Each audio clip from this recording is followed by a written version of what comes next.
Hello and welcome to SPMIS Academy. Today we'll analyze important newspaper articles of 12th April 2024. Please note you can download the PDF version of today's newspaper analysis by clicking the link given in the comment section. This is the list of the topics that we will be covering from today's newspaper. The first article is about judicial legislations. This topic is important from our syllabus GS paper 2 Indian polity point of view. देखिए current context देखते हैं सबसे पहले और फिर हम लोग इस कॉन्सेप्ट पे आएंगे जुडिशियल लेजिस्लेशन के। तो कल भी हमने इससे रिलेटेड एक आर्टिकल डिस्कस किया था जहां हमने देखा था कि सुप्रीम कोर्ट ने क्यूरेटिव पिटीशन की सुनवाई करते हुए एक फैसला सुनाया है with respect to Delhi metro airport line, जिसमें उन्होंने कहा है कि डीएमआरसी को डीएमईपीएल को 8,000 करोड़ देने की जरूरत नहीं है। तो ये न्यूज़ तो हमने कल भी देखा है। वहां पे हमने देखा कि क्यूरेटिव पिटीशन की सुनवाई करते हुए सुप्रीम कोर्ट ने यह फैसला सुनाया है। फिर मैंने आपको ये भी बताया कि curative petition is the last option for any litigant in the supreme court, और क्यूरेटिव पिटीशन तभी फाइल किया जा सकता है जब रिव्यू पिटीशन रिजेक्ट हो गया हो। रिव्यू पिटीशन आप फाइल कर सकते हैं सुप्रीम कोर्ट के अंदर जब आपके खिलाफ कोई फैसला आया हो सुप्रीम कोर्ट में, तो उसके बाद सुप्रीम कोर्ट के उस फैसले के अगेंस्ट आप एक रिव्यू पिटीशन डाल सकते हैं और सुप्रीम कोर्ट ये पिटीशन एक्सेप्ट कर सकती है under article 137 of the constitution, जो सुप्रीम कोर्ट को पावर देता है to review its own judgment. तो 137 के अंतर्गत सुप्रीम कोर्ट रिव्यू पिटीशन ले सकती है। बट अगर रिव्यू पिटीशन भी आपके अगेंस्ट चला गया तो फिर आप क्यूरेटिव पिटीशन डाल सकते हैं, और curative petition supreme court accept कर सकती है using its power under article 142 of the constitution, which is a rare power and extraordinary power. तो हमारा आज का जो डिस्कशन है वो इस आर्टिकल 142 के ऊपर ही है कि ये आर्टिकल 142 सुप्रीम कोर्ट को एक्स्ट्राऑर्डिनरी पावर्स देता है जिसमें सुप्रीम कोर्ट क्या क्या चीजें कर सकती है। इसी आर्टिकल 142 का इस्तेमाल करते हुए सुप्रीम कोर्ट ने रूपा अशोक हुर्रा वर्सेस अशोक हुर्रा केस में साल 2002 में कॉन्सेप्ट ऑफ क्यूरेटिव पिटीशन दिया था। तो that is one part of the article 142। Article 142 का इस्तेमाल करके सुप्रीम कोर्ट ने इस पर्टिकुलर केस में क्यूरेटिव पिटीशन का कॉन्सेप्ट दिया जहां पे आप रिव्यू पिटीशन के अगेंस्ट पिटीशन डाल सकते हैं। बट आर्टिकल 142 का जो एम्बिट है ये इससे कहीं ज्यादा वाइड है। तो अब हम लोग आते हैं और डिस्कस करते हैं कि आर्टिकल 142 में क्या लिखा है। हमने करंट केस में देखा क्यूरेटिव पिटीशन फाइल किया गया। क्यूरेटिव पिटीशन का जो कॉन्सेप्ट है एज पर article 142, that is current context, forget it, now we are getting into a bigger debate कि क्या है आर्टिकल 142। देखिए आर्टिकल 142 सुप्रीम कोर्ट को एक डिस्क्रिशनरी पावर देता है, power belonging completely on the discretion of the supreme court, उसकी understanding के ऊपर। क्या कहता है ये? It states that supreme court in the exercise of its jurisdiction may pass such order as is necessary for doing complete justice in any cause or matter pending before it। सरल भाषा में कहें तो सुप्रीम कोर्ट जस्टिस इंश्योर कराने के लिए, complete justice ensure कराने के लिए कोई भी एक ऑर्डर पास कर सकता है। वो ऑर्डर जो है वो पूरे भारत भर में इन्फोर्सिएबल हो सकता है, throughout enforceable throughout the territory of India, and that order that is passed by the Supreme Court in order to do complete justice will have enforceability like any other ordinary law of the land। The order जो है such order shall be enforceable as prescribed by parliamentary law and will have gravity of any ordinary law of the land। इसका क्या मतलब हुआ कि supreme court के पास power है complete justice ensure कराने के लिए ऐसे ऑर्डर पास करने का जो ऑर्डर भारत के अंदर पूरी टेरिटरी पे एप्लीकेबल हो, और वो ऑर्डर की ग्रेविटी जो है वो किसी ऑर्डिनरी कानून की तरह जो पार्लियामेंट से पास होकर के आता है उसके जैसी हो सकती है। So article 142 it allows supreme court to issue order necessary to do complete justice. Such order shall be enforceable as prescribed by parliamentary law and until such law is passed by the president order। तो supreme court का ये जो आदेश है, इसकी जो value है या gravity है, ये किसी भी कानून के बराबर हो सकती है।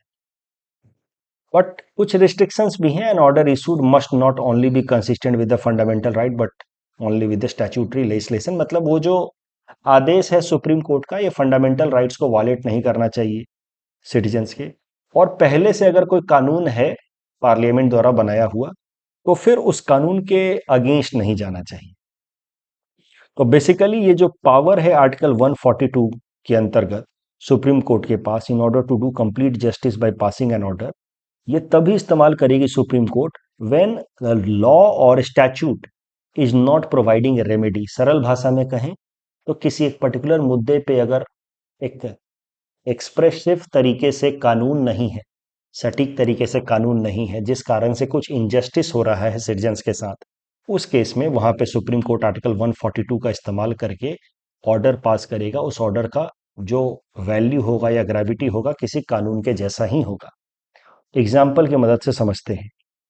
फॉर एग्जाम्पल, शराब पी करके सड़क पे काफी सारी दुर्घटनाएं हो रही थी, तो सुप्रीम कोर्ट ने ऑर्डर पास किया कि नेशनल और स्टेट हाईवेज के 500 मीटर के दायरे में कोई लीकर की दुकान नहीं होगी। नॉर्मली तो ऐसा कानून बनना चाहिए, पर जब कानून नहीं है तो उस केस में कंप्लीट जस्टिस इंश्योर कराने के लिए सुप्रीम कोर्ट ने यह आदेश पास किया।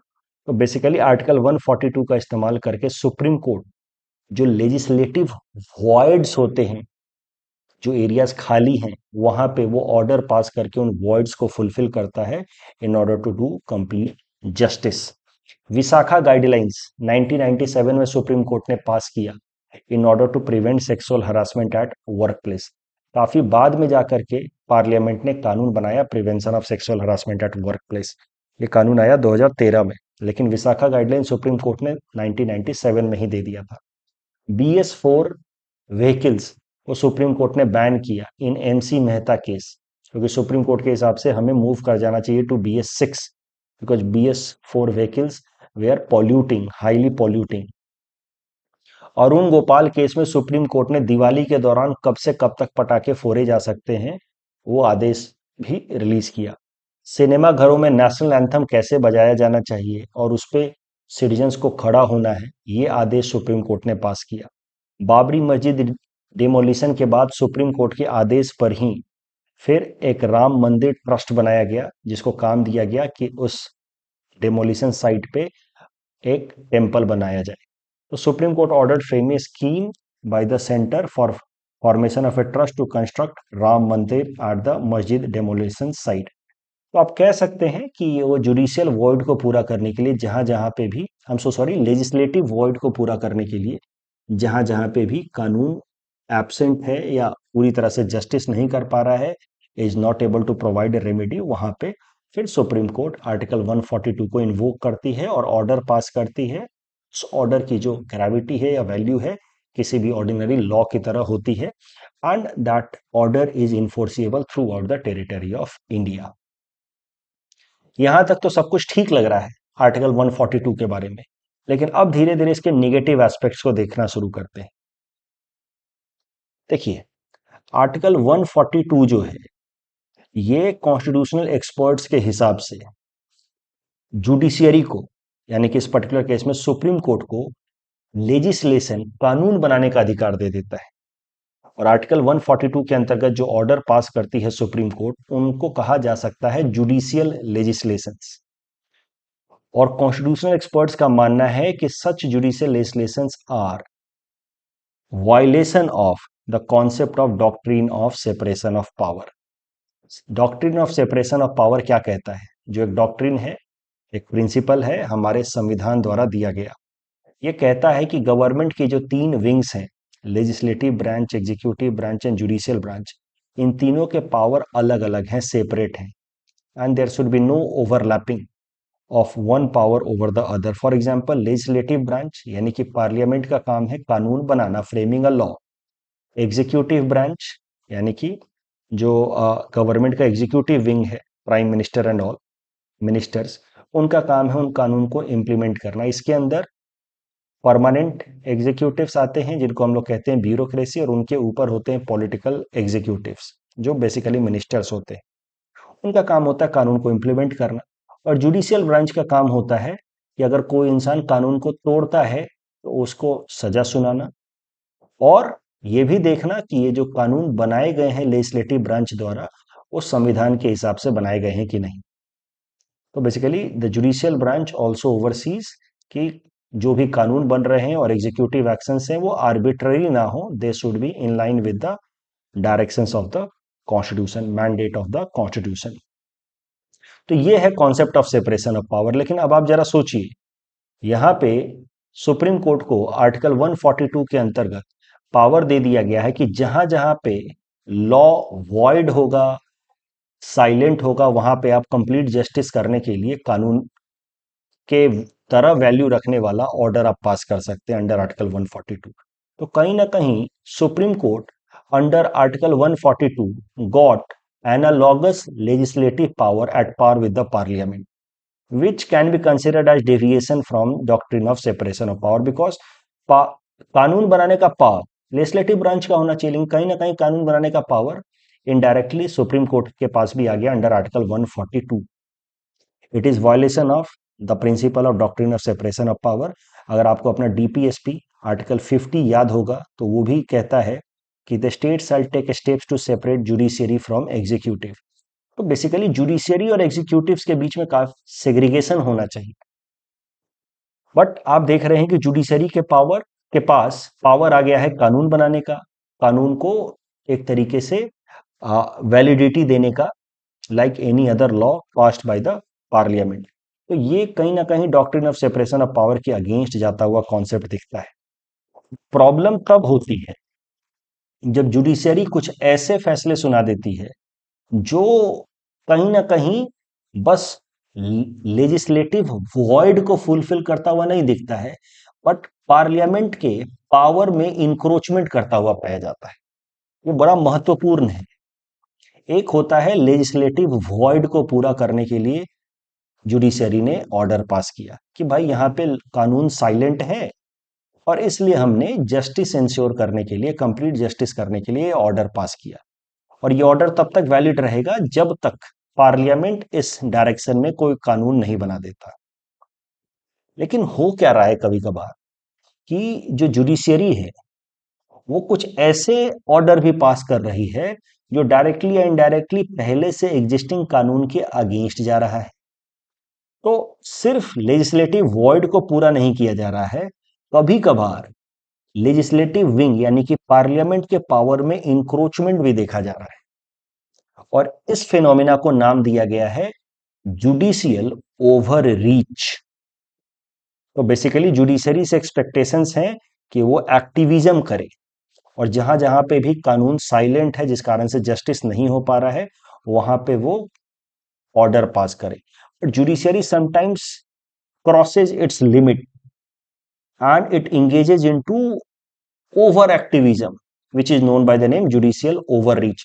तो ध्यान से समझिए, यहाँ पे देखिए आर्टिकल 142 है, उसके अंतर्गत सुप्रीम कोर्ट के पास पावर है जुडिशियल लेजिस्लेशंस बनाने का, बेसिकली ऑर्डर पास करने का जो जिसकी ग्रेविटी किसी दूसरे कानून के बराबर हो। जुडिशियल लेजिस्लेशंस को जुडिशियल एक्टिविज्म कहा जा सकता है इफ द लेजिस्लेशन या the order is pronounced in order to do complete justice in an area where law is silent या not a remedy, means if the judicial legislation has been released in order to fulfill the judicial void, तो अब तो उसको कहा जाएगा judicial activism. But sometimes the judiciary is seen encroaching, intervening into the functioning of legislature and executives because of its over enthusiasm. इस तरीके के activities को कहा जाएगा जुडिशियल ओवर रीच। तो बेसिकली ये जो एग्जांपल्स मैंने आपको दिए ये कहीं ना कहीं कॉन्स्टिट्यूशनल एक्सपर्ट्स ने क्रिटिसाइज किया एमसी मेहता के, जहां पे सुप्रीम कोर्ट ने कहा कि नहीं BS4 व्हीकल्स को सीधी तरह से बैन कर दिया जाना चाहिए और हमें मूव करना चाहिए BS6 में। तो एग्जीक्यूटिव्स का क्रिटिसिज्म था जुडिशरी के इस फैसले को लेकर के कि सर आपको पता नहीं कि क्या क्या टेक्निकलिटीज इन्वॉल्व हैं, कैसे BS4 से BS6 में जाया जाएगा, क्या क्या स्टेजेस चाहिए होंगे, कहाँ कहाँ पे इम्प्रूवमेंट करना होगा, तब हम BS6 में जा पाएंगे। आप बैठे बैठे कोर्ट में, एसी कमरे में बैठे बैठे, सुप्रीम कोर्ट में दिल्ली में बैठे बैठे आपने कह दिया नहीं BS4 बंद करो, BS6 अलाउ करो, BS6 लेकर के आओ। तो बेसिकली एग्जीक्यूटिव्स ने उस टाइम में इस आइडिया को कंडेम किया था कि सर आपको क्या पता what are going to be the ground challenges. Legislatures ने, पार्लियामेंट ने, ये कॉन्स्टिट्यूशनल एक्सपर्ट्स ने इस सुप्रीम कोर्ट के इस फैसले को कंडेम किया था कि सर आपको क्या लगता है, आप सिर्फ बैन कर दोगे 500 मीटर तक तो लोग, इससे शराब बिकना बंद हो जाएगा क्या? वो सड़क पे बोर्ड लगा देता है कि शराब के ठेके इस रास्ते में मिलेंगे। अब क्या होता है कि वो 500 मीटर से दूर 600 मीटर पे जाकर के दुकान लगा देता है। So this way it is not going to work. तो simply by passing an order you sometime encroach into the actions of executives, yeah, power and jurisdictions of executive and legislature. That is considered a judicial overreach.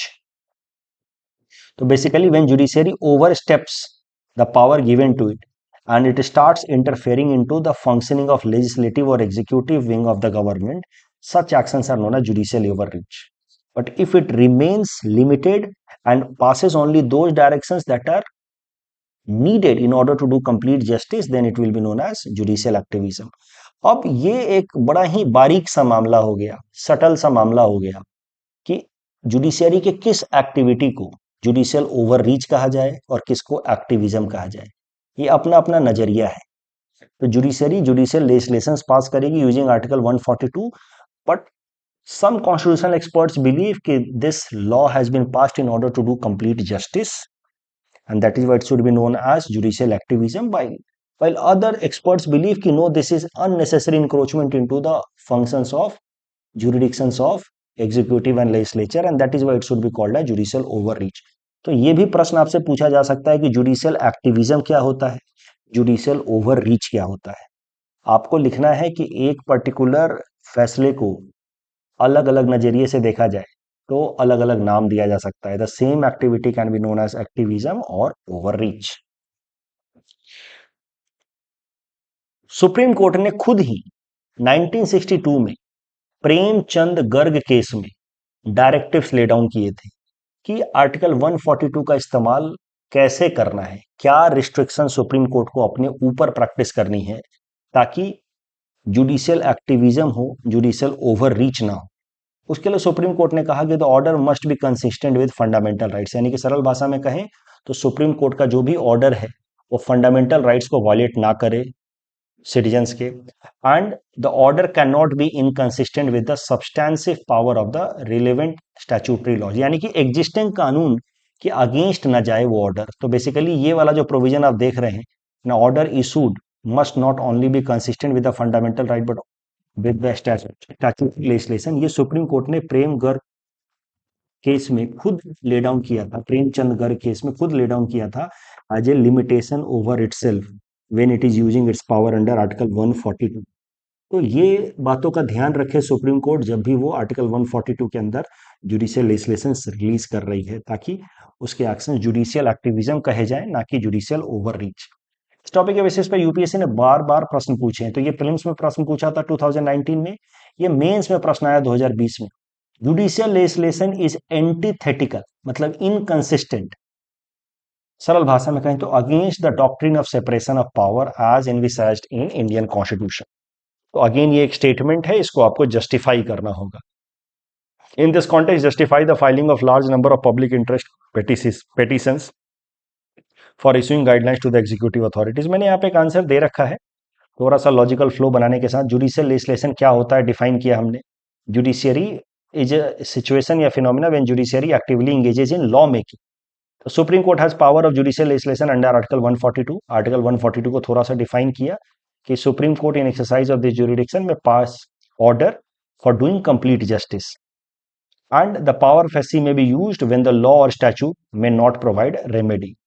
Such extraordinary power has been invoked in the past to do justice। तो कुछ positive examples भी दे दिए। Lily Thomas case आपको याद होगा, आपने जरूर पढ़ा होगा। सुप्रीम कोर्ट ने रिप्रेजेंटेशन ऑफ पीपल एक्ट को इंटरप्रेट करते हुए कहा कि जो पार्लियामेंटेरियंस हैं, लेजिस्लेचर्स हैं, जिनका 2 साल से ज्यादा उनको सजा हो गई है किसी पर्टिकुलर केस में, उनका देन एंड देयर डिस्क्वालिफिकेशन हो जाना चाहिए। लिली थॉमस केस आपको पॉलिटी क्लास में जरूर पढ़ाया गया। तो लिली थॉमस केस में सुप्रीम कोर्ट ने आर्टिकल 142 को इन्वोक किया, इलेक्टोरल बॉन्ड स्कीम में आर्टिकल 142 को इन्वोक किया, विसाखा गाइडलाइंस में 142 को इन्वोक किया। ये सब तो अच्छे एग्जाम्पल है, ठीक है, बट धीरे से अब आपको टर्न लेना होगा। लेकिन कभी कभार होता क्या है कि जुडिशियल लेजिस्लेशंस को कंडेम भी किया जाता है for violating doctrine of separation of power and causing judicial overreach या जुडिशियल एडवेंचरिज्म। जुडिशियल ओवररीच को जुडिशियल एडवेंचरिज्म भी कहते हैं। और फिर कुछ एग्जांपल दे दीजिए, ये लीकर सेल बैन वाला, एमसी मेहता केस, BS4 वाला, दिवाली टाइमिंग वाला, all such examples are consider to be judicial adventurism या जुडिशियल ओवररीच। अंत में आपको प्रेमचंद गर्ग केस को मेंशन कर देना चाहिए ऐसे प्रश्न में कि सुप्रीम कोर्ट ने खुद ही इंस्ट्रक्शंस ले डाउन किए हैं खुद के लिए। इन इंस्ट्रक्शंस को ध्यान में रखते हुए सुप्रीम कोर्ट अगर इस पावर का इस्तेमाल करे तो उस फिनोमिना को कहा जाएगा जुडिशियल रिस्ट्रेन। तो जुडिशियरी को रिस्ट्रेन दिखाने की जरूरत है। Next topic is about heat wave. PM chairs meet to review heat wave preparedness. Heat wave का जो कॉन्सेप्ट है GS paper 1 important geophysical phenomena में भी आ सकता है और जीएस पेपर 3 डिजास्टर मैनेजमेंट में भी आ सकता है। हीट वेव होता क्या है? Basically abnormally high temperature is known as heat wave. Heat wave का अपना एक टेक्निकल डेफिनेशन भी है, बट नॉर्मली हम लोग इस्तेमाल करते हैं हीट वेव को जब भी किसी जगह पे बहुत ज्यादा टेम्परेचर हो जाए, एवरेज से ज्यादा हो जाए, तो हम कहते हैं कि यहाँ पे हीट वेव के फिनोमेना देखे जा रहे हैं। बट हीट वेव का एक थ्योरेटिकल डेफिनेशन या टेक्निकल डेफिनेशन दिया है इंडियन मेट्रोलॉजिकल डिपार्टमेंट ने कि अगर if the maximum temperature of a region is 40 degree celsius और more for plain area and 30 degree Celsius or more for hilly region, then such a region might be considered as under heat wave। और severe heat wave कहा जाएगा अगर temperature goes beyond 47 degree Celsius. अब current context पे आते हैं। ये तो आप समझ गए हीट वेव, हिली एरियाज के लिए 30 और प्लेन एरिया के लिए 40 एंड सीवियर हीट वेव के लिए 47 डिग्री सेल्सियस से ज्यादा टेम्परेचर होना चाहिए। आपने न्यूज़पेपर तो पढ़ ही लिया है, हेडिंग कि प्रधानमंत्री जी ने हीट वेव से बचाव के लिए क्या तैयारियां चल रही हैं उसके लिए एक मीटिंग की है हाल फिलहाल में।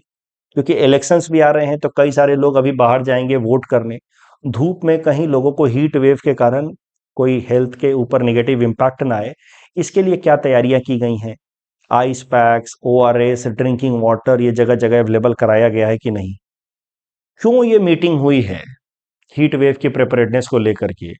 क्योंकि एक तो इलेक्शंस आ रहे हैं और दूसरा उम्मीद है कि साल 2024 का जो समर होगा, उम्मीद क्या है मतलब एक्सपेक्टेशंस है, होप नहीं है, एक्सपेक्टेशंस है, आसार है उसको कहा जाएगा हिंदी में, कि साल 2024 का जो समर है it is going to be hotter than normal summer.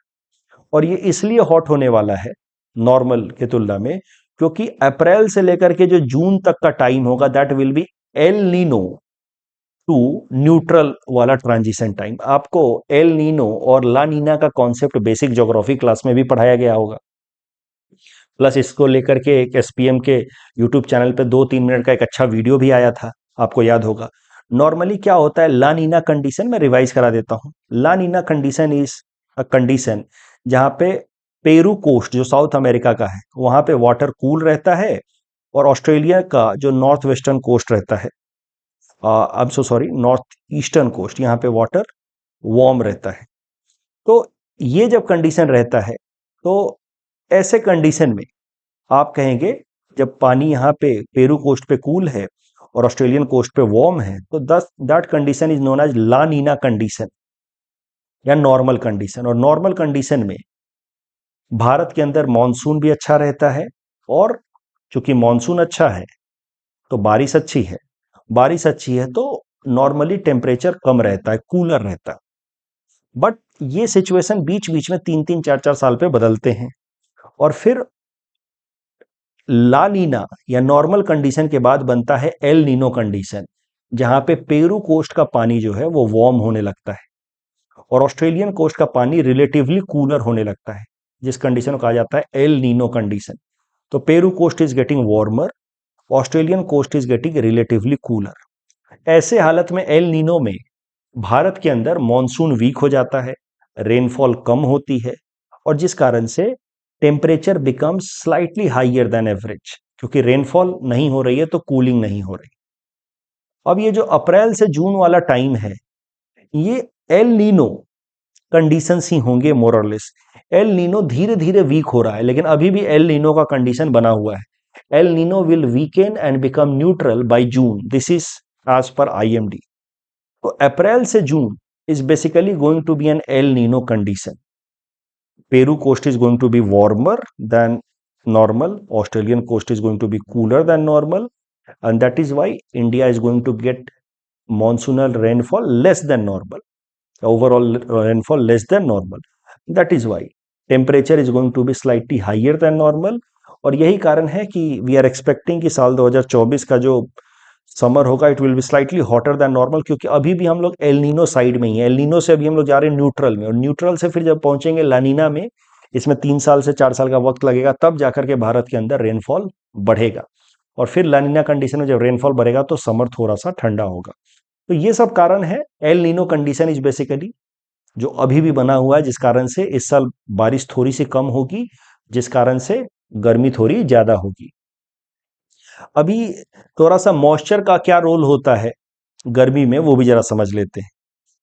देखिए, अगर एटमॉस्फेयर में मॉइस्चर ज्यादा हो तो हमारा बॉडी जो कूल करने के लिए खुद को अपने बॉडी के अंदर से थोड़ा थोड़ा मॉइस्चर रिलीज करता रहता है in the form of sweat. और वो स्वेट जब इवापोरेट होता है तो इवापोरेशन के फॉर्म के तब वक्त होता क्या है कि ये जो लिक्विड है वो वेपर में कन्वर्ट होगा। उसके लिए उसको चाहिए होता है हीट, और वो हीट वो हमारे बॉडी स्किन से ही लेकर के इवापोरेट होता रहता है, जिस कारण से हमारी बॉडी ठंडी होती रहती है। तो बेसिकली हमारा बॉडी का ये नेचुरल मैकेनिज्म है अपने आप को ठंडा करने का, by sweating during the summer time. Sweat निकलेगा, पसीना आएगा, पसीना लिक्विड फॉर्म में होता है, वो इवापोरेट होगा, इवापोरेट होने के लिए उसको चाहिए होता है हीट, वो हीट हमारे बॉडी स्किन से ही उठाएगा, और इस कारण से हमारी बॉडी स्किन ठंडी होती रहेगी। ये एक नेचुरल मैकेनिज्म है, ठीक है। यही मैकेनिज्म हम लोग मिट्टी के घड़े में भी देखते हैं पानी ठंडा करने के लिए। बेसिकली मिट्टी घड़े में होता क्या है कि पानी जो है अंदर से सीप हो करके सरफेस पे आता रहता है, वहां से इवापोरेट होता रहता है, और इवापोरेशन के कारण वो मिट्टी के घड़े के सरफेस से काफी सारा हीट ले करके इवापोरेट होता है। इस कारण से मिट्टी का घड़ा ठंडा रहता है और अंदर का पानी भी वो ठंडा रखता है। बट होता क्या है कि अगर मान लीजिए कि एटमॉस्फेयर में काफी सारा मॉइस्चर है, आसपास के एयर में काफी सारा मॉइस्चर है, तो हमारा बॉडी का जो स्वेट है वो इवापोरेट नहीं हो पाएगा, क्योंकि already moisture content is high, और जब मॉइस्चर कंटेंट हाई रहता है तो इवापोरेशन नहीं हो पाता। उस कारण से कम टेम्परेचर के बावजूद भी गर्मी ज्यादा लगती है और हीट स्ट्रोक के प्रॉब्लम ज्यादा होते हैं। हीट स्ट्रोक मतलब आपकी बॉडी हीट के कारण कोलैप्स कर जाए, वैसे सिचुएशन कहा जाता है हीट स्ट्रोक। तो कभी कभार आप देखते हैं कि 30 डिग्री सेल्सियस टेम्परेचर में भी बहुत ज्यादा बेचैनी और गर्मी होती है। उसके पीछे बड़ा कारण है कि आसपास का एयर का मॉइस्चर ज्यादा है, और इस कारण से आपकी बॉडी स्वेट तो कर रही है लेकिन वो इवापोरेट नहीं हो रहा है, इसलिए आपकी बॉडी अपने आप को कूल डाउन नहीं कर पा रही। और वैसे हालत में अगर आप दौड़ेंगे, जॉगिंग करेंगे, तो आपको ज्यादा डिस्कम्फर्ट महसूस होगा। ये जो कॉन्सेप्ट मैंने आपको सिखाया, इसी के बेसिस पे हम लोग बचपन में एक्सपेरिमेंट किया करते थे, dry bulb temperature and wet bulb temperature. Basically एक थर्मामीटर के ऊपर आप एक कॉटन लगा दो इस तरीके का, और उसको पानी से भिगा दो, वेट बल्ब बना दो, तो आप देखोगे कि उसका टेम्परेचर थोड़ा कम हो जाएगा as compare to dry bulb. Why? क्योंकि ये जो कॉटन है ये लगातार इवापोरेट होता रहेगा, इसके अंदर का जो पानी है वो लगातार इवापोरेट होता रहेगा। जब इवापोरेट होगा तो it will take some heat from this surface of the thermometer, and that is how this thermometer will have a lower temperature as compared to a dry bulb thermometer. तो ये phenomena है, ये concept है, इसके ऊपर मैंने आपको ये प्रैक्टिस क्वेश्चन दिया है। हीट वेव के ऊपर इस तरीके का प्रश्न पूछा जा सकता है। मैंने कुछ डेटा दिए हैं हीट वेव से रिलेटेड, रट लीजिए। 40 degree Celsius in plain, 30 in hilly area and 47 for severe heat wave. The more data you put the better answer your becomes. फिर हीट वेव के पीछे impact of rise in heat wave के बढ़ने से क्या क्या चीजें होंगी। तो सन स्ट्रोक्स के प्रॉब्लम बढ़ रहे हैं, हेल्थ केयर का कॉस्ट बढ़ रहा है, इकोनॉमिक इश्यूज भी बढ़ रहे हैं। क्या? क्योंकि वर्कर्स की प्रोडक्टिविटी घट रही है, और प्रोडक्टिविटी को बनाए रखने के लिए रेफ्रिजरेशन और कूलिंग पर्पसेस के लिए हमें एसी फ्रिज की जरूरत पड़ रही है। तो ये सब खर्चा बढ़ रहा है आजकल। अब देखो, पहले ऑफिसेज में बिना एसी के भी काम चल जाता था, आजकल हर ऑफिस में एसी लगाने की जरूरत पड़ी। तो इन्वेस्टमेंट बढ़ रहा है कि नहीं बढ़ रहा है? इन्वायरमेंटल इश्यूज बढ़ रहे हैं बिकॉज ऑफ हीट वेव। क्या पॉसिबल मिटिगेशन मेथड्स हो सकते हैं? इंडस्ट्री लेवल पे जो है हम लोग क्लीनर एनर्जी का इस्तेमाल कर सकते हैं। इंडिविजुअल लेवल पे हम लोग क्लाइमेट रेस्पॉन्सिबल बिहेवियर अडॉप्ट कर सकते हैं, जैसे कि ग्रीन क्रेडिट प्रोग्राम वगैरह में हम लोग पार्टिसिपेट कर सकते हैं। मिशन लाइफ में हम लोग पार्टिसिपेट कर सकते हैं इंडिविजुअल लेवल पे। नेशनल लेवल पे we can take implement Panchamrit strategy in more serious manner. International level पे we need to give effective implementation to Paris climate deal. ऐसी चीजें लिख सकते हैं और इसके बेसिस पे आप ये हीट वेव या हीट स्ट्रोक से रिलेटेड ये प्रश्न को आप टैकल कर सकते हैं। कभी कभार मैं ये शेयर करता हूं इस तरीके का आंसर, ना कि सिर्फ हिंट्स, ताकि आपको मैं फील करा पाऊं कि आंसर कभी भी एकदम प्लेन फॉर्मेट में मत लिखना। आंसर थोड़ा सा ऐसे पिक्टोग्राफिक रिप्रेजेंटेशन में लिखना, ताकि आपका आंसर ऊपर ऊपर से देख करके ही इंटरेस्टिंग लगे। एकदम बोरिंग मोनोलिथिक ब्लॉक में मत लिखना, अदरवाइज एग्जामिनर में get bored. Next topic is about invasive alien species. This topic is important from our syllabus GS paper 3 environment point of view. देखिए एलियन स्पीसीज क्या होते हैं? कोई भी ऐसा स्पीसीज जो एक पर्टिकुलर इकोसिस्टम के लिए नया है, जो वहां पे ओरिजिनली नहीं पाया जाता था, बट वहां पे because of some factor, natural factor या एंथ्रोपोजेनिक ह्यूमन बेस्ड फैक्टर के कारण वो पहुंच गया है। एक जगह से दूसरे जगह आपने ट्रांसपोर्ट कर दिया फ्लाइट द्वारा या आप शिप द्वारा, जो भी है। But alien species are those species which are new to a particular ecosystem, not naturally found in that ecosystem. अब कुछ एलियन स्पीसीज कैसे होते हैं कि वो नए इकोसिस्टम में सर्वाइव ही नहीं कर पाते, बट कुछ एलियन स्पीसीज ऐसे होते हैं जो नए इकोसिस्टम में इतना स्ट्रॉन्ग तरीके से, बेहतरीन तरीके से सर्वाइव करते हैं कि वो बाकी जो वहां के लोकल इंडिजिनस स्पीसीज हैं उनको थ्रेटन करने लगते हैं, उनके सर्वाइवल को थ्रेटन करने लगते हैं। Such invasive, such alien species which threaten the indigenous species of that particular ecosystem, ऐसे एलियन स्पीसीज को कहा जाता है invasive alien species. Invasive alien species को डिफाइन किया है कन्वेंशन ऑन बायोलॉजिकल डाइवर्सिटी ने। ऐसे कुछ डिफाइन किया है कि invasive alien species are species whose introduction और spread outside their natural distribution threatens the biological diversity. This includes animal, plants, fungi, micro organisms and all. So this invasive alien species can disrupt the food chain and entire ecosystem balance can be disrupted by them. तो एक हो गया alien species जो किसी ecosystem के लिए नया है, और वो एलियन स्पीसीज अगर उस इकोसिस्टम के लिए थ्रेटनिंग हो जाए तो उसी एलियन स्पीसीज को कहा जाता है इन्वेसिव एलियन स्पीसीज। अब ये जो करंट न्यूज है that is associated with this spotted deer या एक्सिस डियर, जिसको हम लोग चीतल भी कहते हैं। ये चीतल जो हाल फिलहाल में अंडमान के अंदर Ross island, Andaman and Nicobar group of islands के अंदर रॉस आइलैंड्स में चीतल की संख्या इतनी बढ़ गई है कि अंडमान निकोबार आइलैंड के एडमिनिस्ट्रेशन ने wildlife institute of India से मदद मांगी है इन चीतल्स की पॉपुलेशन को कंट्रोल करने के लिए। चीतल्स के बारे में जरा देखते हैं। मैंने कहा इनको स्पॉटेड डियर या एक्सिस डियर भी कहते हैं। They are mainly found in mainland India and Sri Lanka. IUCN red list में इनको रेड लिस्ट कंसर्न कैटेगराइज किया गया है। वाइल्ड लाइफ प्रोटेक्शन एक्ट 1972 में they are put in schedule 2। अभी चीतल्स मेनली मेनलैंड इंडिया में पाए जाते हैं, but they can swim in a better manner, और अब धीरे धीरे अंडमान निकोबार में भी पहुंच गए। तो अंडमान निकोबार आइलैंड्स के लिए they can be considered as invasive species. क्यों इन्वेसिव स्पीसीज कहा जा रहा है इनको? एलियन तो है ही, इन्वेसिव इसलिए कहा जा रहा है क्योंकि चीतल्स अंडमान निकोबार आइलैंड में काफी अच्छे से अडेप्ट किया है इन्होंने। They can swim in a faster manner, they do not have much predator there, they do not have natural competitor there. So that is why they are growing at a faster pace, breeding at a faster pace, and they have a tendency of consuming seed and seedlings also. पेड़ पत्ते तो खाते ही हैं, seeds तक खा जाते हैं, जिस कारण से अंडमान निकोबार का जो वेजिटेशन है वो डैमेज हो रहा है इन चीतल्स के कारण। That is why the chitals are being called as invasive alien species in Andaman and Nicobar, और वहां के एडमिनिस्ट्रेशन ने wildlife institute of India से मदद मांगी है इनके पॉपुलेशन कंट्रोल के लिए। इस टॉपिक बेसिस पे प्रीलिम्स प्रैक्टिस क्वेश्चन हमने आपको दे रखा है। Visit in this question and submit the answer in the comment section. The next article is about national one health mission. This topic is important from our syllabus GS paper 2 governance point of view. छोटा सा topic है लेकिन महत्वपूर्ण है, इस पे 2 बार प्रश्न पूछे जा चुके हैं। यूपीएससी में लास्ट ईयर आया था, एपीएससी में भी आया था लास्ट ईयर, इस बार वाले नहीं। वन हेल्थ का कॉन्सेप्ट होता क्या है? The concept of one health in environment and ecology says कि पूरा का पूरा जो इकोसिस्टम है उसको एक लिविंग एंटिटी की तरह देखा जाना चाहिए। Plants, animals and humans together should be seen as one living entity, and if either of them is infected with any disease, it is going to impact on remaining two. This is the concept of one health.